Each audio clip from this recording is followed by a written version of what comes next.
Desde o início da pandemia tá todo mundo fazendo eventos online, né? Já deve ter percebido a quantidade pelas redes sociais, principalmente. O problema é que a imensa maioria não alcança os resultados esperados porque estão sendo feitos de forma improvisada, sem domínio no assunto. E o TD é especialista em eventos online desde antes da Covid-19. E por isso a gente tem a expertise necessária para sermos os responsáveis por eventos como a TD Web Conference, que ficou já consagrada como um dos maiores eventos do mundo sobre transformação digital, já na segunda edição, com 100 mil inscritos e 115 palestras. Se você realmente quer ter resultados, pode contar com a gente, tá? Só mandar um e-mail para contato@transformaçãodigital.com.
E aí, pessoal, começando mais um conteúdo da TD Web Conference. Eu sou Igor Lopes, curador do evento, vou estar aqui nessas conversas com todos esses convidados incríveis que a gente trouxe para dar insights para vocês.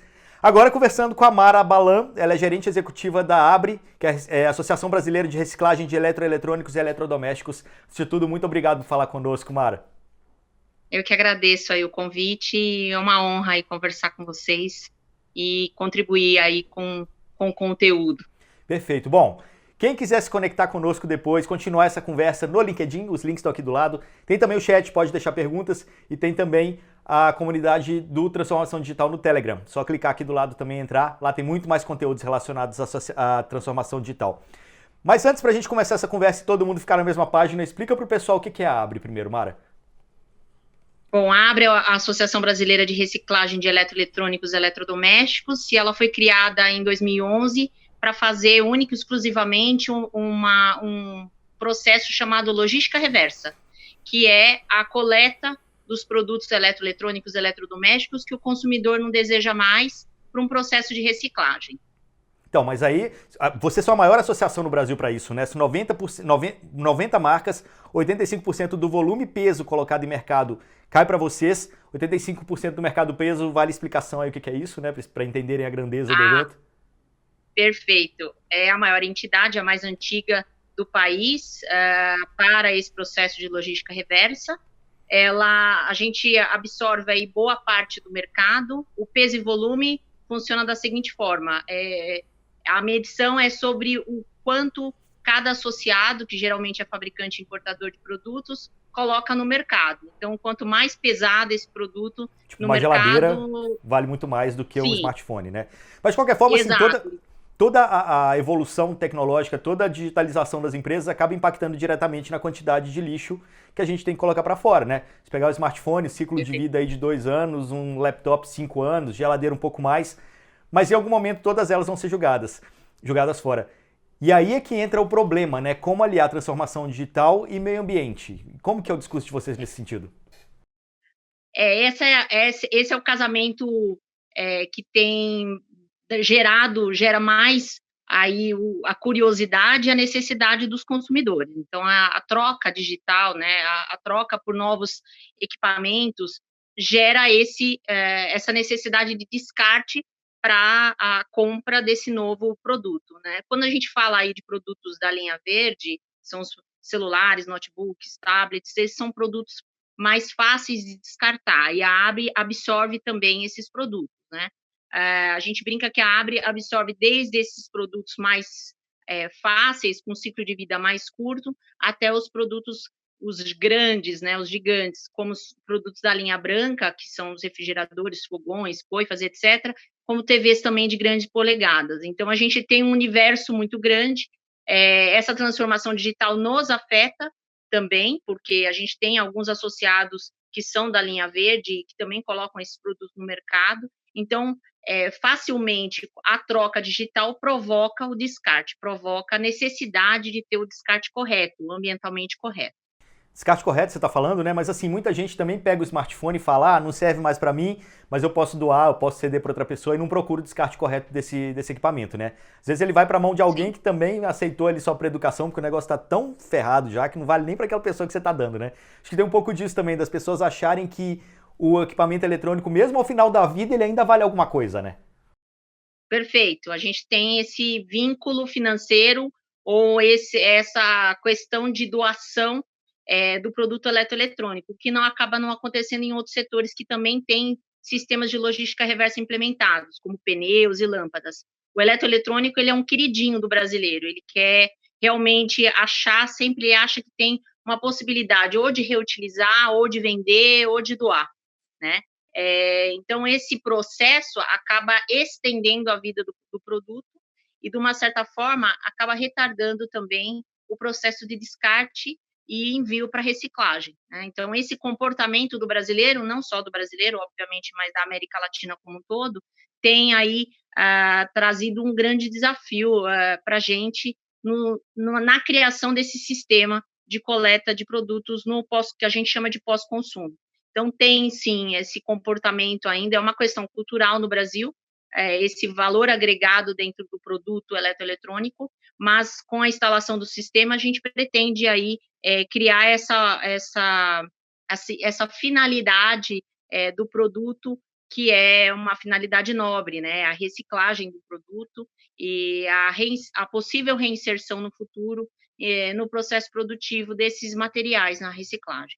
E aí entra um problema porque, assim, existem já legislações para a indústria que prevê ali a volta, né, de grande parte da produção em reciclagem. E existe essa questão cultural do brasileiro, como você está falando, do latino-americano, de não colaborar com isso, né? E aí você começou a falar até do que vocês estão fazendo, né, para poder resolver essa questão. Então vamos lá, o que vocês estão fazendo? Então, vamos lá, né?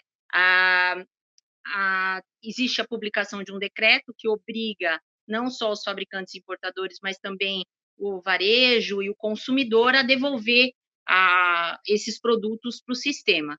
É uma publicação nova desse ano, em fevereiro desse ano, mas a ABRE já estava iniciando a sua atuação, a sua instalação de pontos. O que consiste esses pontos? São pontos de recebimento, na qual a gente recebe todos os tipos de produto, independente do porte ou da marca, né? E aí a gente cria esse sistema para trazer esse produto de volta e fechar, possivelmente no futuro, aí, o ciclo de vida desse produto. É uma instalação recente, nova, né? A gente iniciou no final do ano passado, mas aí a gente pretende também ter diversas possibilidades para que o consumidor possa devolver esse produto de uma forma a garantir que a gente vai entregar para um processo de reciclagem, né? Mas ponto de recebimento já existe em vários lugares, não tanto para eletroeletrônicos, mas aqui no supermercado perto de casa tem um lugar lá que eu posso levar lixo reciclável. E eu acabo não fazendo isso também no dia a dia, né? Meu prédio não tem reciclagem de lixo até agora, sabe? Eu acho absurdo, mas não tem. Como que vocês vão fazer com que as pessoas entrem nesse círculo virtuoso, né? Porque eu acho que aí é o principal problema, fazer com que as pessoas entendam isso.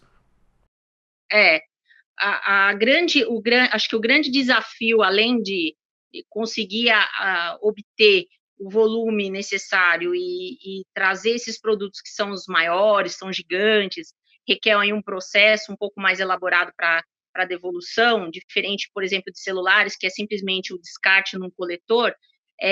O desafio é a comunicação. O desafio é realmente motivar esses consumidores para que eles possam participar do sistema descartando o produto de forma correta e não desviando esses produtos para outras finalidades.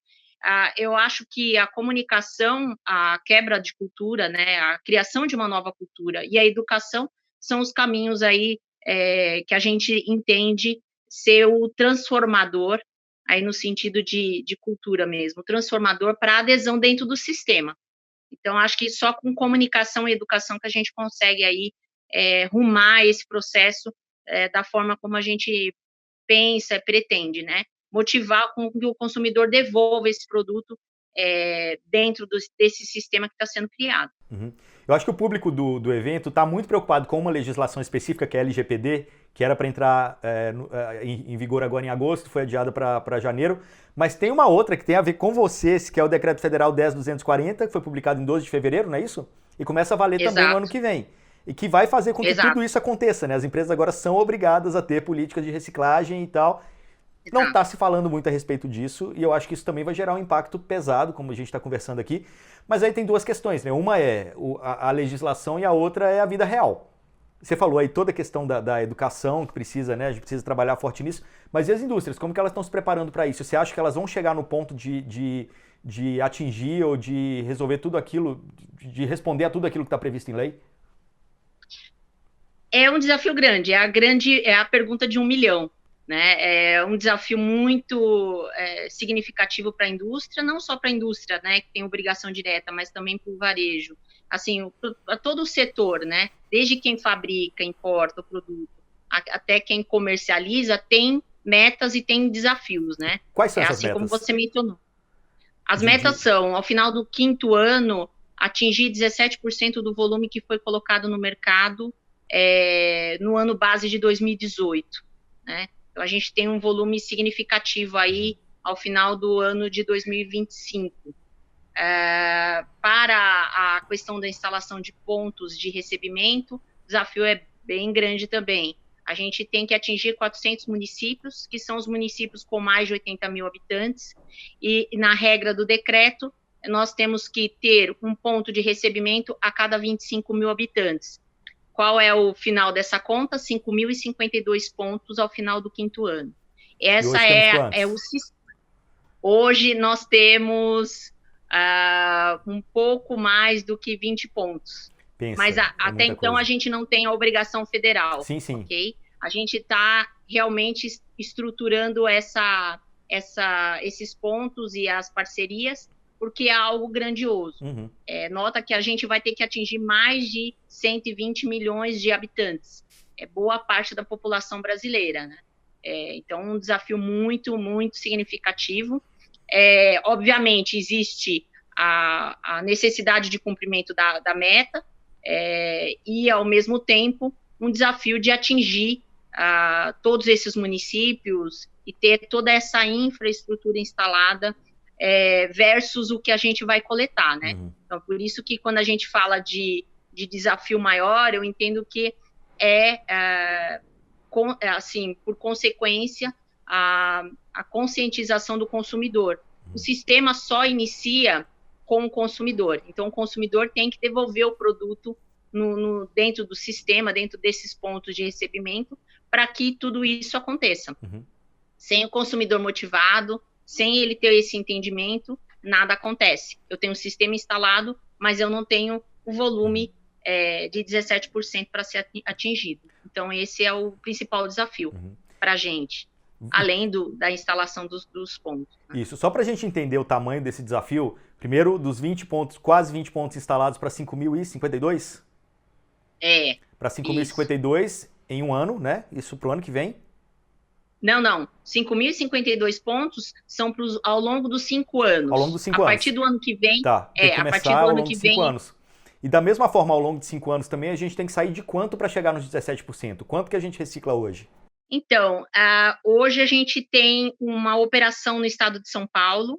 A gente está num processo de apuração agora para o ano de 2019, mas a gente tem recebido um volume significativo já no estado de São Paulo, em matéria de volume, ok? A gente tem parcerias com municípios, isso tem nos trazido bastante volume de produtos, né? Em contrapartida, a gente tem desenvolvido alguns projetos com varejo, especificamente, e também com alguns parceiros. A gente tem, por exemplo, parceria com a Molécula, que é uma startup que está presente em vários estacionamentos de shoppings, de varejo, para poder fazer esse processo também para a gente. Então, a gente tem aí se espalhado literalmente, né? A gente está em busca de novos parceiros e de novas formas para coletar os produtos e crescer a nossa rede, né? A nossa rede ainda é muito pequena, mas a partir do ano que vem aí a gente tem um plano de expansão aí significativo, considerável. Perfeito. Bom, você citou molécula aí, né? Aí eu acho que você começa a falar a língua do brasileiro, né? Você começa a trabalhar com pontuação para ele poder transformar em dinheiro e comprar novo produto. Né? Aí o cara talvez vai ver valor também em entregar um equipamento para reciclagem, porque ele sabe que aquilo ali tem um valor, né? Na verdade, é uma ideia, a Molécula tem uma ideia muito interessante, que é um sistema de bonificação para que o consumidor possa fazer uma adesão um pouco mais interessante. Mas a gente nem sempre vai ter essa bonificação, né? Existe aí um processo real de conscientização do consumidor e da necessidade dele descartar corretamente, né? É uma das formas que a gente pretende trabalhar, mas, por exemplo, o descarte pela municipalidade é uma oportunidade, fomentar com que o varejo tenha os pontos, né? Exigir que o varejo tenha os pontos de recebimento para poder fazer essa gestão. Então, assim, tem uma rede complexa, mas a Molécula é um ótimo exemplo de uma startup, é super jovem, como todas as startups, né? É muito flexível, e tem aí uma visão muito mais próxima ao consumidor em relação a essa troca, esse win-win entre o processo de descarte e o processo de devolução em pontos, né? É bem interessante o processo da Molécula. Não, teve uma vez que eu estava em outro país, aí eu estava com uma garrafa PET, a PET era mais dura lá, né? E se você devolve a garrafa PET no ponto de coleta, você recebe de volta 20 centavos de euro, alguma coisa assim. Eu joguei no lixo normal. Veio uma pessoa e falou comigo, não joga no lixo aí, você tem que jogar lá dentro para poder pegar o dinheiro. Eu falei, não quero dinheiro não. Ela ficou brava comigo, foi lá, pegou a garrafa e jogou no lugar certo. Quer dizer, não é só pelo dinheiro depois que você começa a entrar nesse círculo virtuoso aí, né, de reciclagem. É pela causa mesmo, Sim. É porque você sabe que aquilo ali precisa ser descartado da forma correta. Né? Eu acho que muda muito a chavinha na cabeça das pessoas mesmo, e isso leva muito tempo, né? Muda. A Europa é um exemplo muito significativo, tem países que são um pouco mais fortes nessa questão de reciclagem, principalmente de embalagens. A Alemanha, por exemplo, os países nórdicos têm... A Alemanha tem metas pesadas com o governo, não que os outros países não tenham, mas a Alemanha ela é aí a vanguarda da questão de reciclagem na Europa. Tem modelos muito mais restritivos, muito mais fortes, assim, até com penalização de consumidor, como é o Japão. É um modelo bem restritivo, né, até por conta do espaço, por ser uma ilha e ter aí uma questão de recurso natural escasso, mas a gente ainda engatinha nessa questão, né, principalmente na parte de embalagens. Só 3% do processo de coleta municipal é um processo direcionado à reciclagem. Então, a gente ainda tem muita coisa para andar. Eu sempre entendi que o processo de embalagens, né, ou de reciclagem, por exemplo, de embalagem, deveria estar muito mais avançado do que está hoje, em comparação ao eletroeletrônico, até porque é o resíduo que a gente toda hora está manipulando e descartando, e a gente não quer dentro da nossa casa, né? Ainda mais agora, nesse momento. Então, a gente tem um processo até mais maduro, por conta do decreto e por conta das regras do eletroeletrônico, do que até de embalagens. E embalagens é um desafio muito maior, né? Porque é uma conscientização da população como um todo, né? Mas você citou aí alguns exemplos bem-sucedidos do Brasil mesmo, como, por exemplo, pneu. Qual a diferença? Por que o pneu deu certo e por que o reciclagem de eletroeletrônicos e eletrodomésticos ainda não? Porque o processo de pneus, iniciou há mais ou menos uns 10 anos atrás. Ele tem uma questão um pouco mais restritiva em relação à legislação, então tem uma obrigação muito mais voltada ao fabricante de pneus. Mas não é essa E eles legislação que acabou de estruturaram. chegar agora? Não. Na Ela é... verdade, eles têm uma resolução CONAMA muito mais restritiva, e ela é anterior, inclusive, à Política Nacional de Resíduos Tá. Sólidos. Né? O decreto que saiu agora é um decreto especificamente, Sim, não, exclusivamente tô falando, seria o para o equivalente. eletroeletrônico. Seria, assim como esse é para o setor de eletroeletrônico, já existia um outro para o de pneus. Já existia, é um CONAMA, é uma resolução CONAMA, se eu não me engano, é 402 ou 426. Ela é mais restritiva, porque ela traz a responsabilização direta para o fabricante de pneus, né? Eles têm uma estrutura já montada, que funciona bem, com os municípios, né? Eles têm um modelo muito próximo dos municípios na coleta desses pneus, né? O pneu, diferente, se a gente for fazer um paralelo entre o eletroeletrônico e o pneu, ninguém quer ter um pneu em casa. Ninguém mantém um pneu em casa, ninguém guarda pneus. Agora, eletroeletrônico todo mundo guarda. Eu vou guardar porque talvez eu possa doar, ou talvez eu possa consertar, ou talvez eu possa doar para alguém que precisa, né? Então, a gente sempre tem uns queridinhos, né? Todo mundo tem aí uma coleção, mesmo que mínima, de celulares antigos na gaveta, ou guardado numa caixinha, ou cabos e conectores também guardados, que vai que um dia eu precise, mas ninguém guarda um pneu. Então, eu sempre faço essa relação para pneus, para lâmpadas. A gente respeita demais o sistema que eles implementaram, no caso de lâmpadas, estão implementando também, porque é um sistema complexo e ninguém deseja um pneu ou uma lâmpada, mas todo mundo deseja ter um eletroeletrônico. Então, de uma outra forma, ou de um outro lado, o eletroeletrônico tem aí uma retenção muito maior do que outros sistemas que já estão instalados aí há um tempinho no país, né? É mais difícil. Então tem essa diferença. É mais difícil. Agora vamos lá, você está falando como uma pessoa que é de uma associação que responde por isso, que está preocupada com essa situação. Mas e a indústria? O que ela está achando de tudo isso? Não deve estar gostando muito, A indústria... né?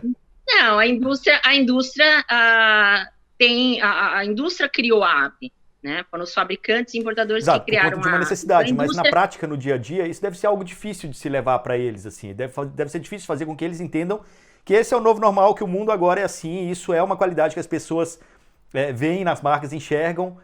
Como fazer essa... Imagino que deva existir um trabalho também para virar a chavinha na cabeça das pessoas mais resistentes da indústria. Perfeito. A indústria tem se organizado ou de forma coletiva, como a entidade gestora, como a ABRE, ou ela tem que se apresentar de forma individual, que é um desafio tão grande quanto para a entidade gestora. Então, imagina que esses 17%, esses 5.052 pontos devem ser instalados também para um sistema individual. Então, é um desafio inimaginável aí para um sistema individual. Mas, levando em conta o que a indústria está fazendo, primeiro que a indústria criou a ABRE, né? E mantém a ABRE por muito tempo para que possa criar esse sistema de uma forma sustentável. Sustentável não só em matéria de conversar ou de tratar o assunto, mas também sustentável financeiramente, sustentável socialmente. Claro. A gente tem aí O sustentável os pilares mais amplo, né? A sustentabilidade são 3 pilares, né? Não é só o meio ambiente, é também a questão social e também a questão econômica, a questão financeira. Então, assim, realmente é um desafio convencer a indústria, mas existe a lei, então a gente trabalha baseado na conformidade, né? O que a gente vê de maior desafio não é nem a indústria participar, né? A indústria, num momento ou no outro, ela vai ter que participar, ela vai ter que tomar uma decisão, né? O fabricante, o importador vai ter que tomar uma decisão qual rumo ele vai tomar, né? O ponto mais complicado para a gente é realmente essa conexão do consumidor com o varejo e, consequentemente, com a indústria. A gente tem que criar um sistema que foge um pouco do controle do que a indústria tem, do que o varejo tem, porque o que a gente está falando aqui é política pública, né? A gente está fazendo política pública no privado. Então, tem uma questão de entendimento do que é a instalação desse sistema, que é o primeiro ponto, né? Então, a indústria fala, nossa, eu tenho uma obrigação, mas deixa eu entender aqui se eu consigo fazer, se eu preciso me associar, e depois tem aí um envolvimento, começa a entender que é um negócio grandioso, que, por exemplo, a assistência técnica, a sua rede não vai ser o suficiente para a instalação desses pontos de recebimento, e aí ela começa a entender que um projeto ou uma entidade gestora num processo coletivo é mais fácil e menos custoso em matéria financeira e até de conformidade do que fazer sozinho. Então, é uma parte de um convencimento até que razoavelmente fácil. O grande ponto realmente é o financiamento desse sistema, que é bastante, como você pode dizer, é bastante desafiador, né? E é custoso. Perfeito. Mara, tem mais alguma coisa que você gostaria de falar que a gente acabou não conversando aqui? Não, queria só agradecer a oportunidade de poder falar aí com o seu público, com quem está antenado a esse assunto, e me colocar à disposição. Eu acho que é um tema muito novo, né? Faz parte, tem essa conexão com a inovação, com a transformação digital, e, ao mesmo tempo, tem uma questão também cultural que vocês aí ajudam a gente a divulgar, que é realmente conscientizar o consumidor a descartar o produto de forma correta, ambientalmente correta. Então, é só agradecer realmente a oportunidade de poder falar com vocês e deixar essa mensagem aí de que em breve esse desafio aí todo sai realmente do papel e vai para a prática. E aí a gente conta com a colaboração aí, com a adesão do consumidor aí dentro em breve. Ano que vem a gente volta a se falar para atualizar os números. Bom, falei aqui com a Mara Balan. Ano que vem é emoção. Exato. Não, vamos lá. Falei aqui com a Mara Balan, ela é gerente executiva da ABRE, que é a Associação Brasileira de Reciclagem de Eletrônicos e Eletrodomésticos. Muito obrigado pela conversa. Quem quiser continuar essa conversa, só seguir a gente no LinkedIn, os links estão aqui do lado. Tem o chat também, como eu já disse. Tem também o nosso canal do Telegram, estamos sempre por lá. Mara, muito obrigado, valeu. Obrigada, valeu, um abraço.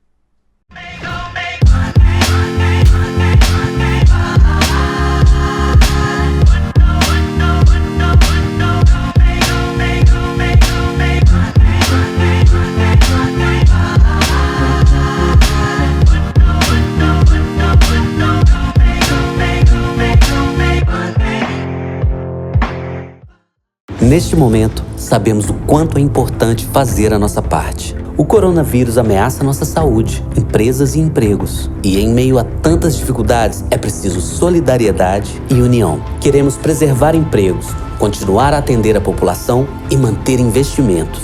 Porém, gostaríamos de fazer mais. Para isso, precisamos do apoio de todos, especialmente daqueles com poder para tomar decisões. CNC, Federações, SESC, SENAC. Trabalho a favor do Brasil.